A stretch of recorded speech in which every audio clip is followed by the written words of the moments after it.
All right, it is that time of a Thursday. John Giles is on the line to look back on the week's football. Evening, John. Evening, Nathan. Quite a bit to get through this week as well. Have you ever seen anything quite as remarkable as the Chelsea goalkeeper Kepa refusing to come off the pitch in the Carabao Cup final? I've never seen anything like it before, Nathan. It was remarkable in the way it panned out. But no, I've never been involved in a situation all my time playing or managing where I saw a player, a goalkeeper particularly, not coming off when the manager said he should. Was there anything that Maurizio Sarri could have done differently in that situation? Well, I think there is, Nathan. But first of all, I think there was a misunderstanding between him and the goalkeeper and the manager, in that he went down with cramp a couple of minutes before the end. And when the thing went, the call came up to go off, I think he thought that the manager was taking him off because he'd had cramp. You know? Right, yeah. And not taking him off because he wanted to put the goalkeeper on, who was probably considered better at penalties. So I think there was definitely a misunderstanding on that. But at the same time, I think no matter what the situation is, if your number comes up, then you come off. But I think what should have happened during the week, Nathan, that Caballero was a penalty expert saver. I think you should have told them during the week, if this goes to extra time, I'll be taking you off and putting the Caballero on. You know what I mean? Yeah, that seems to be the great unknown in this, even with everything that's been said about it over the last 3 or 4 days, and the fact that initially I think everyone came out and said it was a misunderstanding, and then there were secondary statements where Kepa's been fined a week's wages and he's admitted he was wrong and should have come off, and he's obviously dropped last night. That did Kepa actually know in advance that this was going to happen and almost have it in his head that, well, if he tries this trick, I honestly believe that those circumstances weren't considered during the week, Nathan. I think had they been considered during the week and he had been aware that no matter what the situation was, he would have to come off for penalties, he would have come off. I think his reaction was, I have cramp, I'm okay, I can continue. So therefore, I don't need to come off. Now, he shouldn't have done that either. He should have come off regardless of the situation. But I think that was the misunderstanding, that he thought that the manager was taking him off because he had cramp and then he wasn't capable of doing it. And he was saying, no, I had cramp, but I'm okay to continue.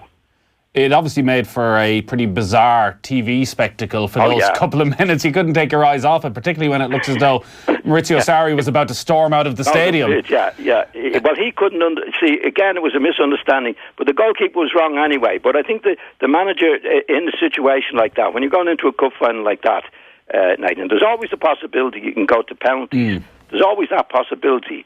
So I think he should have made Kepa aware that if we're going to penalties, I'm going to put Caballero on. That wasn't established, obviously wasn't established. So that led to, more so, exaggerated the misunderstanding in the situation. But I honestly believe the goalkeeper thought he was being taken off because he had cramp and then he wouldn't be able to do it. And he was saying to the manager, no, I'm okay, I can continue. Now, I'm not saying he was right, but that's the reason I think that we had all the hullabaloo for in that situation. But I'd never seen it before, ever. Was there anything the players on the pitch could have done?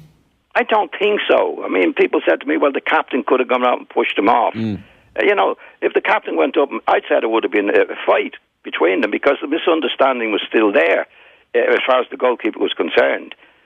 But again, he should have gone off. Once his number goes up, then he should have come off. But it was a misunderstanding and he wanted to continue. But I would doubt very much if the captain might well have gone up and said, look, I think you should go off. But I think the state of mind that the goalkeeper was in, he would have told the captain to clear off. I'm okay. I think he would have got the same reaction. And that could have led to a fight on the pitch anyway, Nathan. It was just a mess, you know? Yeah. Consistently over the last few weeks, we've spoken about Chelsea, and every time it feels as though there's been a breaking point and it was all going to just fall apart, they seem to respond with a performance as they did last night. But that incident, do you think that happens in a club and in a dressing room that are all working together. Do you think what happened on Sunday with Kepa refusing to come off was a build-up of the dressing room disharmony, that he felt he was in that position, even with the confusion, to say, no, I don't respect you as a manager, I'm not going to do this? No, I don't think so, Nathan, because what was forgotten because of this particular incident, and it was so different to anything else, that Chelsea in the match, in the 90 minutes and the extra time, played exceptionally well. And I believe that they played better than City on the day and should have just about won the match. So you have to go on what happened in the 90 minutes plus, Nathan, of how they played. If that was the scenario that you said there, that could be the scenario, they wouldn't have played as well as they did. You know, the incident after the match was a separate thing altogether, and it certainly, I think it's been confused with the lack of respect for the manager. I don't think that was the case. If there'd been a lack of respect for the manager, there's no way the Chelsea team would have played for the 90 minutes plus the way they played. We might move on. And again last night, Nathan, yeah. You know, I know I'm hopping on a little bit last night, but last night they played very, very well against a well-fancied Spurs team. So there was nothing lacking in the actual play in the cup final last week, and there's certainly nothing lacking in lack of respect for the manager last night. So I think the incident, or the play and the incident after the match, were separate incidents altogether in respect to the manager. Well, let's talk about Tottenham then, since you brought it up, and the performance last night, and the performance and the fallout of what happened after the game against Burnley, and Mauricio Pochettino as incensed and as out of his mind with anger as we've ever seen him. He's usually such a cool, calm and respectful figure towards officials and carries himself very well. What have you made of what's gone on at Spurs over the last 4 days? Well, I think pressure, first of all, and I think in all managers' situation, you should stay calm, regardless of what's happening on the pitch, particularly when a goal is scored and you see Klopp and people running up and down the touchline. I don't agree with that. I think you should be composed. You should get the players ready for the kick-off and that.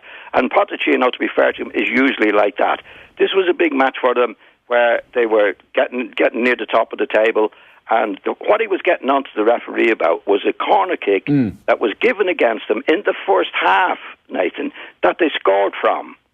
That's what he was complaining about, right? Now, that's a manager losing their head, because I think if he keeps his head in that situation, he should organise the players or blame the players, whoever was responsible, for allowing the header to score a goal. Do you know what I mean? Yeah. Like, he's blaming the referee. Well, there's loads of times that a referee gives a corner when it shouldn't be a corner, but it doesn't mean you have to concede the goal from it. So in other words, when they gave the corner kick away, or the referee gave the corner kick, then it's up to the defenders, regardless of whether it was a corner kick or not, to say, we're going to get this ball away. They didn't. They lost the ball. Now, he is responsible to that as the manager, because somebody wasn't doing their job properly for the corner kick. So instead of concentrating on his own players to say, why did we concede the goal and why we won't do it again, instead, like, because under pressure, I think he blames the referee for it. The referee obviously made a mistake giving the corner kick when it wasn't, but at the same time, if the Spurs cleared that corner kick the way they should, then they wouldn't even be talking about it after the match. So the main thing he should have been talking about was his own players for losing the goal to the corner kick. And that's usually pressure. That lack of composure then, and that lack of discipline and losing it, do you think that then fed down to the players into the performance last night? You look particularly at Harry Kane and the headbutter not against Azpilicueta that he may end up being charged about. Do you think that feeds down to the players? It can do. It can do, because if the players see a manager behaving the way obviously they know how he'd behave himself, he lost the head. Now, one thing in football, you, especially managers, players as well, you can't afford to lose your head. No matter what happens, Nathan, you stay on the pitch and you sum it up and you stay as calm as you should do. Now, that's not easy to do. It's a very, very difficult situation as a manager, because there's so much at stake. I think there was so much at stake with Pochettino that he did lose the head, and actually he apologised in a big way to the referee after the match, and certainly during the week. Yeah. But any manager, it's very difficult to do. Keep your head all the time, regardless of what's happening. Keep your head. It's a very, very difficult job. And in Pochettino's case, they were making a run, and everybody was talking about Spurs. Well, they could do it. They could still win the league, and that was a dreadful result for them. on Saturday at the weekend. So I think he did lose his head, and I think once you lose your head, then you paid the price for it somewhere along the way. And then they're going into the match last night against Chelsea, where it's a big game for them, Nathan, as we know, to keep up and about there, and they're beaten again. And it goes through a club. You know, the manager has to lead and lead all the way, whether it be tactics, behaviour, keeping the head, keeping cool. He's the man, and he definitely lost it on Saturday at Burnley, and that certainly doesn't do any good. It's been a strange sort of roller coaster for Tottenham this season, and even in the way we analyse them, they have these setbacks in games they're expected to win, and it feels as though the lack of investment is coming home to roost, and then they bounce back every time and they pull off these remarkable performances like they did against Dortmund, and we talk about the genius of Pochettino. Again, the focus is going to come on to where they go from here. And his comments after that game against Burnley were interesting, where he said, if you want to be a real contender, playing well or not, it's a must-win. And went on to say, it's holding us back, and it might take 5 years' work, 10 years' work to change that. See, there's comments. There are comments that no need to be made. What good are they doing, Nathan? You know, you go back to the pressure situation. He'd be mad after the match. This is a chance lost to get up there and maybe win the Premiership, and they don't. They lose it, and he didn't play. Then the manager, that's when you need to be cool. Get in the dressing room, forget about it, lads. Okay, we learn from it. There's certain things we need to learn from. But he's on about 5 years, 10 years. And what the players read this stuff, Nathan, and they say, well, what's this all about? You know, that's from one match. Last week we were great players and we were a great team and we were going to do this, that and the other. We lose one match. The manager doesn't have to be going mad over it and going in the papers. What's he saying? It could take another 5 years. It could take another 10 years. The players read this and they say, what's the manager on about? You know, you'd be going into the match last night and you'd be saying, come on now, lads, you're the best team in the world, and giving them confidence. But once you say what you say, you can't take it back. And there's no point in saying it, Nathan. Like, what does it do for the Spurs players? Does it inspire them to be better? No way. Now, he's only running them down, and the players think, oh, God, there's the manager's losing the head now. And it doesn't help. And it might well be that, like, Harry Kane got involved last night where he doesn't normally do. Because if the manager's saying, well, we've got to do this and we've got to do that, and it's going to take another 5 years, you know, they're doing okay. They were doing okay. Okay, it was a bad result against Burnley. You've got to take that and learn from it, and don't give goals away in corner kicks, and then get prepared for the next match, which comes along very quickly like it did last night. So the statements he's made, I always think with managers, don't make a statement unless it's going to help.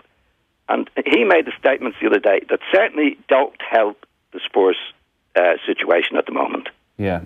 Speaking of managers making statements, Brendan Rodgers made quite a few during his time at Celtic about how at home he felt at the club and how much he loved Celtic, and he enjoyed a huge amount of success at the club, and then an offer came from Leicester City to go, and he couldn't jump at it quick enough. Are you surprised that... I would think that's a bit harsh on him, Nathan. We don't know the circumstances in which he wanted to leave Celtic. I mean, if you go back to the start of the season, I think there was some controversy about players that he wanted to get in and didn't get them. Do you remember that? Yeah. So you never know what's happening at the club. I mean, I think Brendan Rodgers might be in a position there where he said, look what I've done for the club. I needed players to strengthen the team, and I'm not being backed. Right?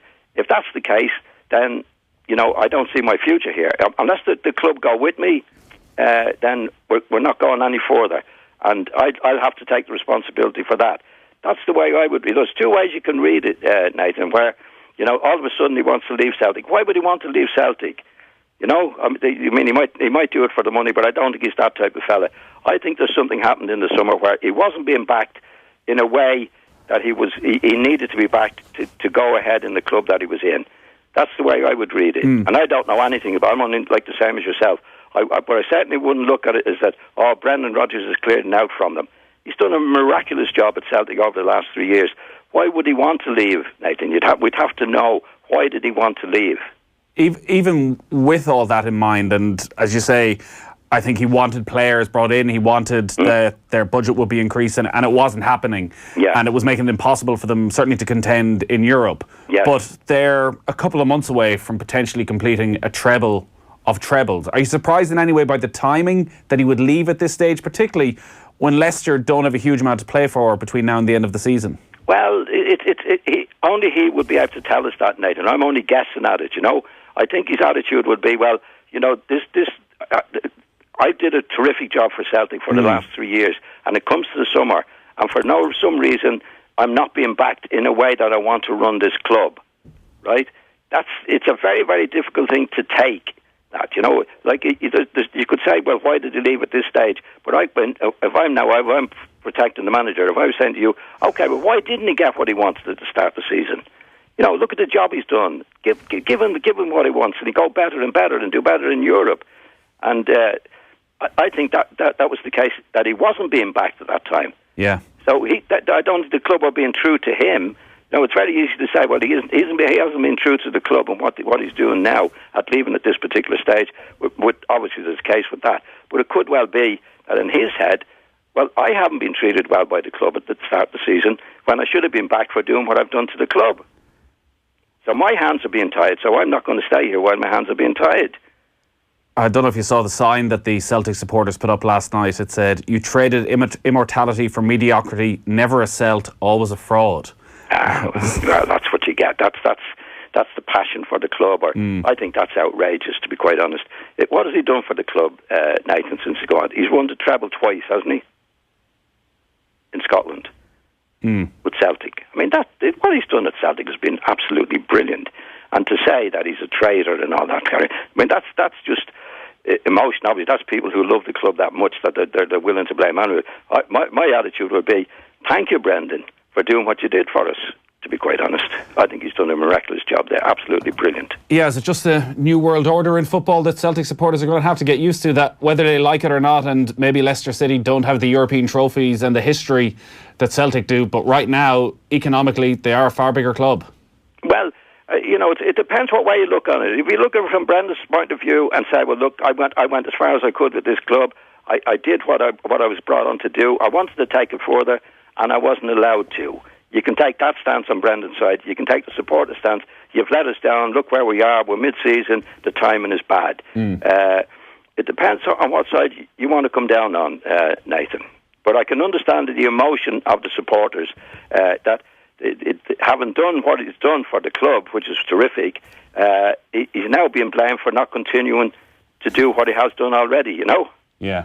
I expect that from supporters. I mean, supporters love the club, and I can understand that. Yeah. You won't have seen this because it's just coming out in the last couple of minutes, but Claudio Ranieri has been sacked as manager of Fulham in the last few minutes. Shahid Khan, their owner, says, following our discussion this afternoon, Claudio Ranieri agreed to my decision that a change was the best interest for everyone. No surprise to me, Claudio was a perfect gentleman as always. Claudio's tenure at Fulham didn't produce the outcome we anticipated and needed when I appointed him as manager back in November, but he assured me he's not solely to blame for the position we are in today. He walked into a difficult situation, inheriting a side that gained only 1 point in the prior 8 matches. The word seems to be that Scott Parker is going to take over as manager until the end of the season. They're 10 points from safety. Was there anything Ranieri could have done when he came in, or was it just a summer of bad purchases that has come back to haunt them throughout this season? Well, I don't think he could have done much, Nathan. He took over a sinking ship, there's no doubt about it. But you'd have to go back again to the start of the season. Would they have not been better off sticking with the manager who got them there? Couldn't have done worse, Nathan. Couldn't have done worse than they've done. No. You know, he was the lad that, hopefully brought the players in. He did a big, big job for them last year. Anytime I saw Fulham playing last year when they're going for promotion, were absolutely brilliant. So they might have been impatient, not giving the first lad a chance to continue. It was very early on in the season when he went, Nathan, you know, and clubs have recovered at that time. I mean, they've got Ranieri in, who hasn't, he's in a very difficult position, but they certainly couldn't have been any worse off with the original manager than they are at the moment. We'll come back to that, I'm sure, and Fulham's problems over the coming weeks. We must mention, though, the title race and Liverpool and Manchester City. Liverpool went to Old Trafford, an injury-plagued Manchester United on Sunday, and never really tested David De Gea in the United goal. But then they go back to Anfield last night and crush Watford by 5-0. Firstly, that United game, their performance at Old Trafford, what went wrong for them that day? Well, they didn't play well. Obviously, that's the starting point. Now, they didn't play well. United, to be fair to them, defended extremely well. And it was a really good performance from Manchester United because we had Rashford up front, who was also injured. There was 3 substitutions in the second half. But I had to laugh at, well, not laugh too much when Klopp said after the match, he said it was the three substitutions upset our rhythm in the first half. Yeah. In other words, what should have been a plus for them was actually a minus. You know, three of the best players that went off, substituted at half-time, had to be through injury, Nathan. That was an opportunity, in my opinion, for Liverpool to take advantage of the situation, and they didn't do that. I don't think they had a shot in goals, actually, in the 90 minutes. So it was a poor performance for them, and, I would say on the day, it was definitely 2 points dropped, because they didn't play well and didn't take advantage of the injury situation by United. He changed things last night in force because Roberto Firmino was injured and Sadio Mane played down the middle. Origi came in and played down the left. I was just wondering in the game against United, though, because they took Mo Salah off with 10-12 minutes remaining, and Luke Shaw had one of his better games for United, had Salah in his pocket. In a position like that, as a manager, is that generally what you do? You just take the player off? Because I was wondering at the time, could he not have switched Salah to the other wing for 10 minutes or played him through the middle for 10 minutes just to try something different? Well, I didn't think it was good management by Klopp on at the weekend, Nathan, to be quite honest. I would never take Salah off.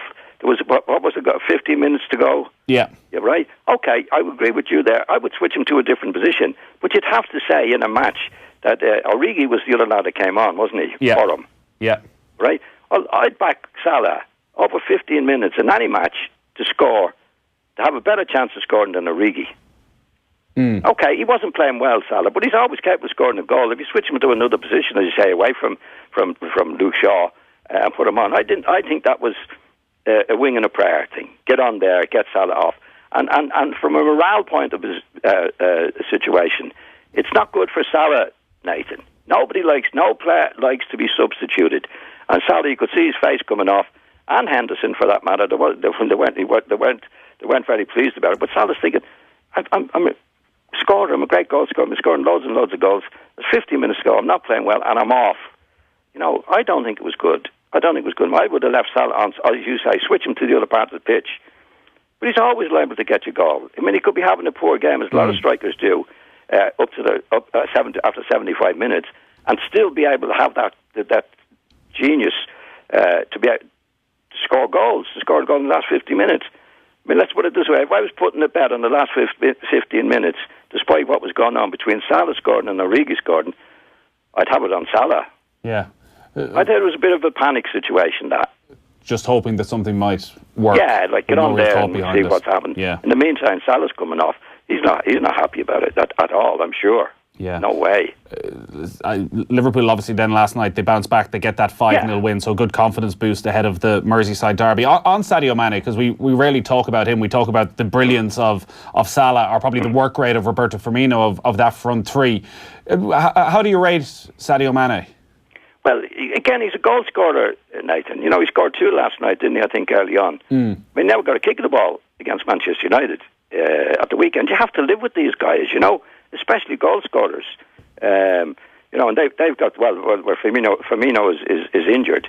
But when you get the 3, they're all capable of scoring goals, Nathan. But again, like all goal scorers, they're dependent on the supply that they get. Yeah. They're like, it wasn't as if Salah missed chances. Sané didn't miss chances at the weekend. They didn't make any chances. So that's the way it works. But they're great goal scorers. Sané comes back the other night. Every game is different, and they win 5-0 against what was considered on paper, I thought, to be a very awkward match for them against Watford. And they killed them. That's the way it works. But I just think on Saturday it was a missed opportunity overall to get the extra 2 points. But there again, they recovered and came back last night. But goal scorers, you have to live with. You just have to live with them. Salah could be off for 75 minutes and finish up scoring 2 goals at the end. That's the way it works. But I certainly wouldn't have subbed them. But they bounce back again, Liverpool. That's the way they are, and that's what happens in the Premiership. Every match is different, and you just got to take it as it comes along. And in a way, it's not fair to compare them to Manchester City in terms of squad depth because of what City have available to them. And watching them last night, when things weren't going wrong for Riyad Mahrez, a former player of the year, they're able to bring Bernardo Silva and Raheem Sterling off the bench and change the game. I was just wondering, though, before we wrap up, on Klopp as a sort of in-game manager and his ability to read a situation. When you talk about Manchester United losing the 3 players, they were already without Matic. Suddenly they find themselves with McTominay and Pereira in the middle of midfield. Has he the ability to react in those? Have you seen that he has the ability to react in those situations when things change in the game to properly take advantage of them? You might talk about Klopp. Klopp. Well, I think Klopp has done a great job for Liverpool. There's no doubt about that. But when he first came to the club, or after the season or so, my attitude to Klopp was he's a one-trick pony with a great trick, and I still think that. I still think that. I think tactically and all that thing. I don't think he's into the tactics and this. I think it's all go go go. Against Manchester United, there was no go. But to be fair to Manchester United defended very, very well. Yeah, sure. But then you come 3 days later, and it is go go go. That's what I think he's done a great job doing what he's doing for Liverpool. But I don't think he's a tactical individual. I think he is. This is what we do, and this is what we intend to do. Yeah. And he sticks by, and he has the courage to stick by that. Energy and enthusiasm. Sometimes it's right, and sometimes emotion, it's not so right. All right, John. Great stuff as always. We'll talk to you next Thursday. Thanks, Nathan.